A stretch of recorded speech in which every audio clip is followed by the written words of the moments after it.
and I'm joined by Chris Nelson, our Director of Systems Engineering. Hey guys. And I'm also joined by Doug Soltesz, our Senior Application Manager. Hey Chris, hey Manzor. So everyone, thank you for joining our webinar on cloud storage and with CommVault. And today we're going to talk about the cloud storage, what's new in Simpana 10 and what it means for cloud storage backups, and why SwiftStack for cloud. So before we begin, I'd like to kick off a quick poll to see how much capacity you currently have under management with CommVault, and if you have none, please let us know. And while the poll is running, I want to highlight a couple of components of the webinar screen here. We have a couple of handouts available for your download. One of them is the CommVault solution brief with SwiftStack and the configuration guide of how to configure your CommVault Simpana solution to store data with SwiftStack. And again, if you have any questions throughout, please use the questions feature and we'll make sure to answer them throughout and save time at the end to answer your questions. Fantastic. So we all have under 100 terabytes, and the sweet spot here is 100 to 250 terabytes in the audience. That's fantastic. Great. So let's dive right in here. So what is cloud storage? You know, cloud storage can mean many things to many people. For us here at SwiftStack, cloud storage means storage without boundaries. If you have access to the internet, you can access the storage. It's just like going to a web browser. It's what Amazon and Google and Facebook and those types of companies have built their infrastructure on. So some people are fearing to give their data to public cloud infrastructure. So the differentiation with SwiftStack is this data is going to live in your data center. So it's your data behind your firewall, and you can make it web accessible if you'd like. So SwiftStack gives you the power of cloud in your data center. So Chris, can you tell us a real quick overview of what SwiftStack cloud architecture is? Yeah, I mean, it's in just a real quick summary, right? SwiftStack is software that runs on commodity hardware, standard hardware, provides you a single namespace, a single global storage pool. That data is available, as Manzor said, anytime, anywhere through a simple API, and it is, as is the subject of our conversation today, it's compatible with CommVault and specifically their Simpana 10 backup software. Great. So what are some of the challenges, Chris, as well, that all of our customers are facing that you talk to on a daily basis? Yeah, good question. So we hear a couple of things when we talk to our customers about backup environments. Probably two or three main themes that come out of those conversations. One is the backups just simply have to work, right? And it's got to be simpler than it is today. There is an inordinate amount of stress around backups and restores. You hear people say commonly, right, that their reputation is on the line when it comes to the restore. We've all heard kind of that cliched phrase, right? No one gets fired for a failed backup, but you can literally get canned for a failed restore. So fundamentally, it has to work. And then, probably the next most common theme is it has to be cost effective. Any backup and restore solution needs to be cost effective. No one is getting more budget for this type of data, but at the same time, as the budgets are staying flat, we see the requirements for backup capacity and the retention periods growing every year. So, Doug, switching to you here, we're talking about SwiftStack and specifically CommVault Simpana today. So how does this joint solution address these real-world challenges that I'm hearing from my customers every day? So CommVault Simpana 10 is obviously a leading backup system in restore, and it has focused in Simpana version 10 on cloud targets. And so those can be public cloud targets, but specifically talking about SwiftStack, we give you the ability to have a private cloud in your environment, whether that's one data center, multiple data centers across multiple geographic nodes. Specifically, Simpana has just released a Service Pack 11, and in that Service Pack 11, they continue to make cloud a first-class citizen right there with NAS or block storage backups. You're able to do a new thing called micropruning on actual stores. You're able to create multiple volumes, a whole bunch of great new features and enablement that I'm going to show you in a couple of demos coming up. Great. So we're going to cover a couple of key benefits with the SwiftStack Cloud Storage and Simpana. So one of them is going to be simplified management. You get a single console to manage your global storage infrastructure, which enables your IT teams to refocus efforts from day-to-day management of massive amounts of siloed storage to focus on strategic projects. Next piece is seamless integration into your existing infrastructure. It just works. Enables longer retention periods and enables you to meet your SLAs with disk level performance, and restores are going to be right there, right then. And with SwiftStack Cloud Storage, you get built-in disaster recovery. There's no longer need to worry about shipping and retrieving your tape from offsite locations or setting up DR targets for your SANs or NAS environments. So Chris, let's dive into the simplified management piece here. Sure. So as cliched as it may sound, right, with SwiftStack, management of your storage for CommVault has never been simpler. With SwiftStack's controller software, you get a single pane of glass. Menzor implied this or started to say this already. You get a single pane of glass to manage your entire cloud storage infrastructure, whether that is 1 or 2 or even 20 data centers spread around the world. And with SwiftStack's technology, right, there is no single point of failure, which means you can add capacity and or throughput where and when you need it, and your data is available from anywhere at any time. So you can do a restore from any of those 20 or 50 data centers around the world. We've been using the term lately to kind of explain this a bit by saying it's active, active, active, and that could be 20 actives, right, if you have those 20 data centers. So we want to demonstrate this. Menzor has the controls. He's going to set Doug up with a user account on an existing SwiftStack cloud storage target. And Doug is going to show you just how easy it is to tie this into CommVault and PEM. Sure. So I'm just logging into the SwiftStack controller, and I'm going to create a user account for my cluster here that's called Earth. So I'm going to go to Users and Accounts, and I'm going to create a user for backups. This is where Doug's going to point CommVault. And just give him a password, and hit Add User, and I'm going to push the user to the cluster here. So Doug, I'm going to hand over the controls to you, so if you want to show anything else in the SwiftStack console or go directly to CommVault, in your hands. So, I mean, it's really that easy. So I think everybody's used to working with NASs, SANs, where you need to jump in them, you have to provision a line, you have to create some, namespace as mount points, a bunch of complexity involved. What Menzor just showed was, hey, it's done, and this is done across all my geographic regions. So now I want to start using that storage, and it's just as easy to do inside of CommVault. So I'm inside my CommCell environment right now, and I already have a number of libraries. In fact, this is my real working environment. I work with CommVault all the time. I actually get to test a bunch of beta code with them as well. So I'm going to go to my library. I'm going to click Add. I'm going to add a cloud storage library. Now, this cloud storage library that we're going to be using today is going to be for long-term archives. So I'm just going to go ahead and call it long-term archives.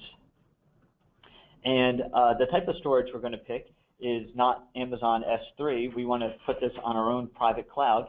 And SwiftStack offers up the OpenStack object storage API. So that's what you would select. The media agent is, again, this is an environment I often test betas on. So my local media agent here in San Francisco is called CommVault Beta.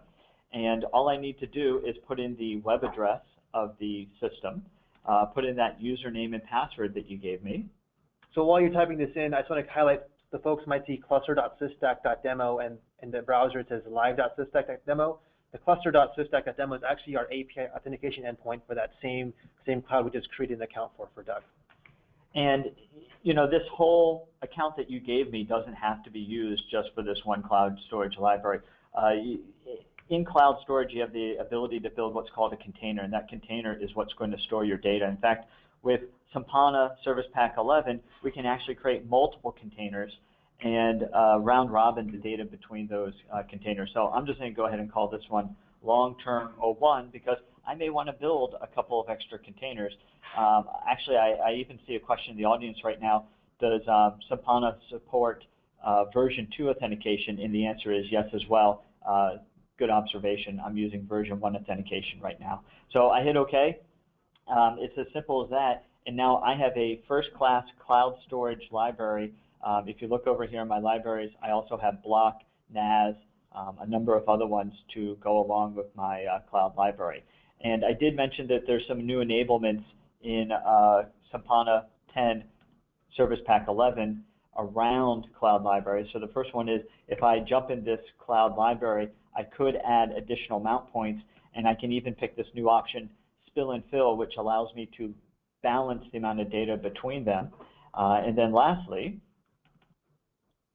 if I dive into the one mount point we have at this point, I can enable the new micro pruning features for cloud deduplication libraries. What does micro pruning mean for everyone here? I'm sorry. Okay. So for those of you that aren't super familiar with CommVault, or if you are, you currently run deduplication. When you run deduplication, you run a data aging job, which ages out some of that data. Well, you can imagine that using cloud is a slightly different mechanism. CommVault has ensured with micro pruning that CommVault aging jobs are able to go to that cloud target and age out blocks of data that are no longer relevant. Hey, Doug, we have a quick question before moving on to the next segment. Stephanie has a question regarding HTTP versus HTTPS.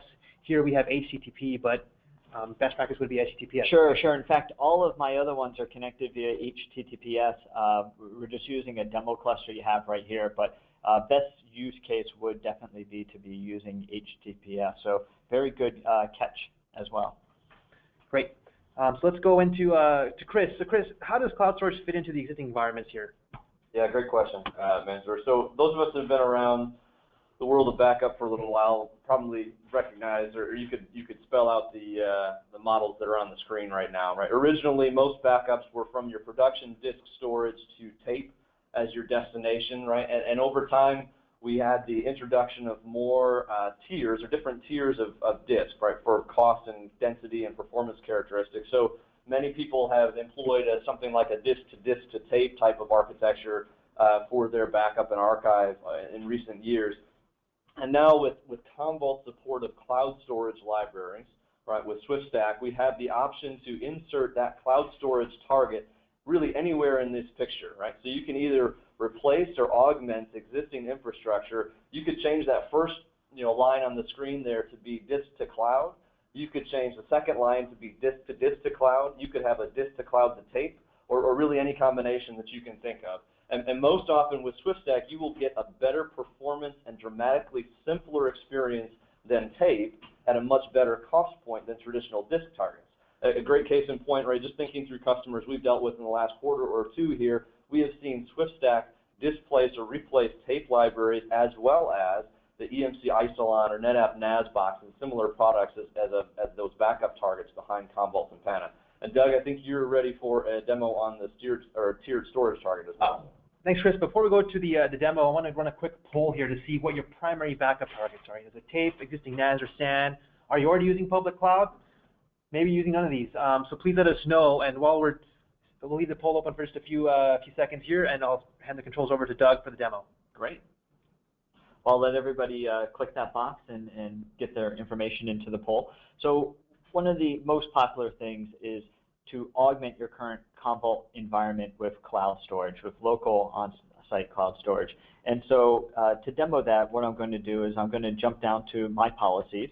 CommVault uses what's called a storage policy to assign whether the data is deduplicated, full delta, incrementals, how you back up the data and where you back it up to.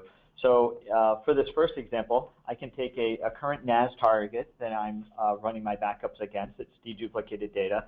And the data that I'm running here, maybe I'm just going to keep it on this NAS server for 30 days or a month, but it's really valuable for me to take this data long-term off-site or to protect it and be able to retrieve it quickly with cloud storage. So I'm going to create a new copy, and I'm going to give it the name long-term archiving to go along with our theme. I'm going to pick the library, and so I'm going to pick that new library that we just created in my previous example, long-term archives. That's where this data is going to go. And I can pick the media agent so that I'm ensuring that I'm backing up the data local to this NAS. Remember, this library of cloud storage long-term archive is available across all of my different sites. So it's important for me to use a media agent that's local to that NAS target so that I'm not trying to waste any type of WAN time. And then I can do a bunch of neat things as well. So if I wanted to make this a deduplicated target, I can enable deduplication right here. I want to actually do this and combine some things. I'm going to select the object. We have some feedback on the line.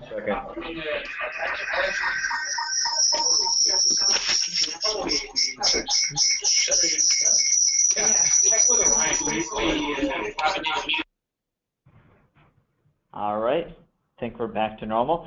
All right, so as I was saying, I'm going to use selective copy. And what selective copy is going to allow me to do is to pick the backups that go to this cloud target, because again, I'm just augmenting my environment with cloud backups. I'm going to select right here that I want to take one backup off a month. I'm going to take the first one of the month, and in fact, the last thing I need to do is go in my copy policy and select the first backup of the month of July. And at this point, I am ready to take my NAS backups, migrate them over to cloud storage, one full a month, and keep them indefinitely. In fact, there's a tab right in there where I could have even picked if I want to keep them for 1 year, 2 years, 4 years, etc. CommVault really makes it that simple to either augment your existing environment or to move your data off.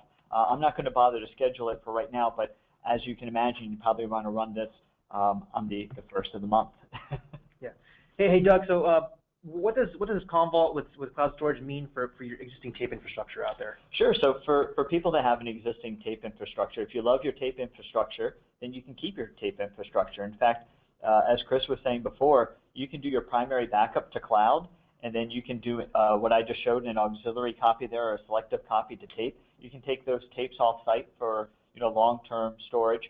But if you want your data back and you want it back quick, because you have that giant cloud library, you're able to access your data right now. You're not waiting for a tape to come back on site. So you're going to be a hero when it comes to restores. And again, it fits in anywhere, whether you want to back up to your current NAS and block target, and then you want to do a split copy to both cloud and tape.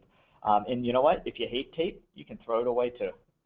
Awesome, thanks, Doug. So now we talked about how you back up stuff with cloud storage, but what about restoring, right? That's maybe the most important piece here. So Chris, can you give us an idea what's going on with the restores? Yeah, absolutely. So thinking back again, for those of us who've been around for a little while, right, we've traditionally seen really one of two strategies for storing data in multiple places to allow for restores when a primary site or a primary location goes offline. So first off, right, kind of that left-hand side is the notion of writing one copy to CommVault, right? Your production data is stored in CommVault, writes a primary copy and an auxiliary copy, or copies to different locations or data centers, different storage targets. In the other scheme, right, the other strategy has been that we write one copy from CommVault to a disk target, right, your traditional SAN or NAS box, and then let it manage the replication for multiple sites in the back end. Again, those of us that have had to manage that will point to the fact that those replication strategies and schemes and the transitions of mount points and all the rest of it that are involved in the actual DR or recovery moments of time there can be stressful and complex and somewhat brittle. So on our next picture here with SwiftStack, you get really the picture of what this looks like with Simpana and SwiftStack. So with SwiftStack, you let Simpana write just one copy, so that's the kind of in line with that second strategy we just talked about. But different from the traditional NAS or SAN, SwiftStack inherently handles all of the replication behind the scenes. You are not managing any replication schedules. There's no source and target strategies. There are just built-in copies of data that's a part of SwiftStack's architecture. And a restore then is simply pointing the backup software that's going to do that restore in whatever your second or 12th region to the exact same API, right? There's no figuring out which new mount points or something I need to go pull from. No more zoning or failovers and masking, all that kind of thing. Data is available anytime, anywhere. Again, that active notion we talked about a minute ago. And I think for our last demo here, Doug, you have you were ready to show us what a restore looks like with Simpana and SwiftStack, right? Sure. So let me set the stage.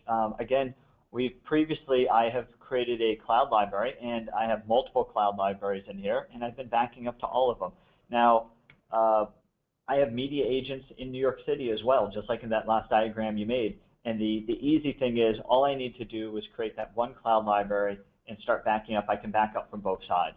And so, Manzoor, I believe you were in our New York office last week.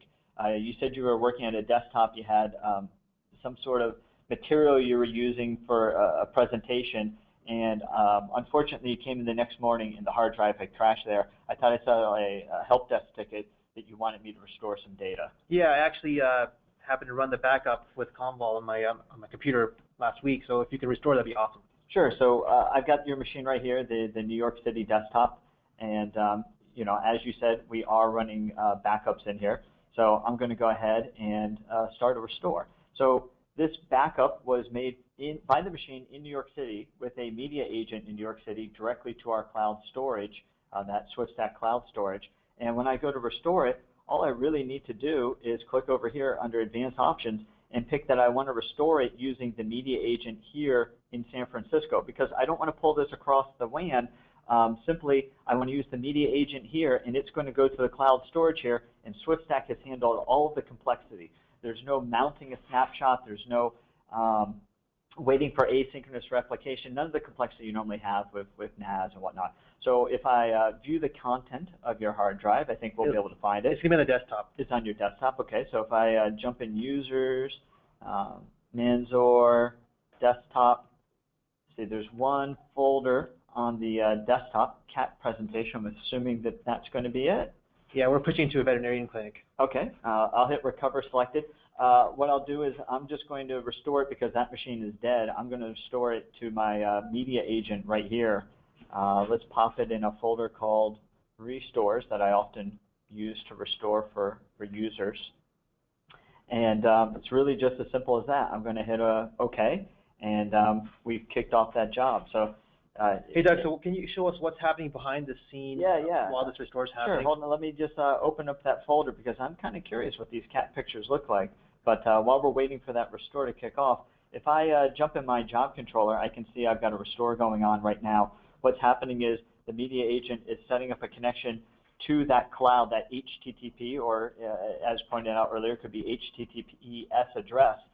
Because we have SwiftStack cloud storage right here in San Francisco, it's going to be a direct pull from that, and we can see the job running, you know, right here. And it looks like the job's complete. Let's see if that folder now has been restored. And if you don't mind, I'm going to take a sneak peek at what you've been up to. You know, literally critical data. That is critical data. Honestly, that's kind of a cute guy there. Hey, it took a while to set it up, man. All right. Well, I think I'll kick it back to Chris, see if he's got some more information to share with the team. Thanks, Doug. That was indeed pretty easy. So let me see if I can summarize here. Just a last slide or two to wrap up the key points. So with SwiftStack, right, we get the most widely deployed and well-proven private cloud object storage technology in the world, bar none, powered by OpenStack Swift. We also get the ability on any common server, right, running Linux. We can install SwiftStack in a matter of minutes with a single command, so as simple as an installation as you can imagine. Performance scales linearly with the addition of nodes. Right? Ongoing management takes a fraction of the normally required effort, and the SwiftStack controller gives you that single pane of glass to easily deploy, monitor, manage your storage, even when that's spread around the world. With SwiftStack Cloud Storage, we get that single unified namespace and architecture. It means your backups need not be spread across multiple storage silos, which you may have today with NAS or SAN targets. And you get, lastly, that kind of freedom of choice, right? That you get all of this running on that industry standard hardware, enables administrators to mix and match that hardware from different vendors or across different vintages, completely eliminating that vendor lock-in. And this really can become your 100-year archive with that in mind, because you no more forklift upgrades, right? Your hardware can be cycled in and out without disruption. You can literally buy it, what you need, when you need it. And on our last slide here, which I think you already jumped to, when we combine that SwiftStack value add with Simpana, CommVault Simpana particularly, you end up with a built-in distribution of your backup images across data centers, even around the world. No more managing SAN or NAS replication. Your restores, as Doug showed, can come from anywhere. No remounting or remapping anything. You get the ability to augment or replace existing parts of your backup infrastructure, just like Doug showed, right? It becomes that 100-year archive. Data is online, whatever hardware you choose. You can literally get a 0-day ROI, meaning it is often less expensive to buy SwiftStack on commodity hardware than it is just for the renewal of the maintenance of your existing NAS or SAN backup target. And lastly, with the integration that SwiftStack and CommVault are doing on an ongoing basis, you get a growing set of integration optimizations. You get higher concurrency for shorter backup and restore windows. You get the micro pruning that Doug showed us today for optimizing physical space, built-in replication, dedupe and compression you can leverage from Simpana, and there's more coming in the updates to come. So, Mansoor, I think that's all we've got for today. I'll hand it back to you to wrap it up. Yeah, so while we're wrapping up, I want to launch the last poll here. So, how can SwiftStack best follow up with you? So while you guys are answering these questions, I want to say really thank you so much for joining today's webinar. And if you're interested in SwiftStack and deploying it with CommVault, you can go to swiftstack.com and sign up for a free SwiftStack trial and deploy SwiftStack behind your firewall, link it up with your CommVault Simpana system. And by the way, the configuration guide is in the handout section of the webinar panel. And if you have any questions or want to request a demo or help with the POC, you can email us at any time at contact@swiftstack.com. Yeah, in fact, we might even want to mention that we've got some new knowledge base articles coming out on the website around Simpana 10 Service Pack 11 that specifically give you some tuning parameters in the system. So there's some specific tunables that are going to really accelerate the speed of your cloud restore, cloud backup that you can tune if you have on-site cloud storage. A lot of the tunables in Simpana 10 Service Pack 11 are tuned to public cloud, and having the ability to back up to an on-site cloud that is a gigabit link or 10 gig link, these tunables are really going to allow it to take off, allow you to run massive amount of simultaneous concurrent backup jobs, restore jobs. So I certainly invite everybody to hit the SwiftStack knowledge base and start consuming that knowledge. Cool. So we have a couple questions coming in, and please ask some questions. We're here to help you out here. The first question that came in is, hey, what version of Simpana is this cloud storage capable with? Sure. So Simpana 10 introduced, well, actually, cloud backup and storage has been in CommVault since Simpana 8. They really started working and making deduplication and all of the different features of Simpana a first-class citizen in version 10. So if you're already running version 10 of Simpana, then you can take advantage of these features today. If you're not on the latest service pack, I do invite you to download that. In fact, the last one came out just a few weeks ago. It's Service Pack 11. Simpana service packs aren't just about fixing bugs, although there are a few that they fix.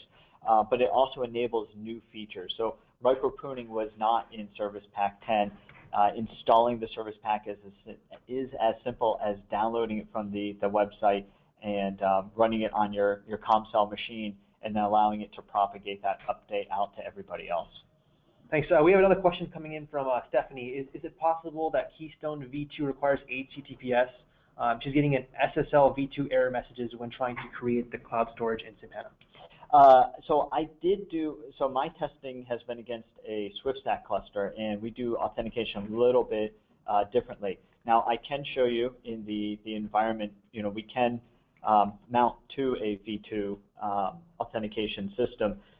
If you're running an older version, you need to do tenant and username. If you're running Kilo, then that's been updated to project and username.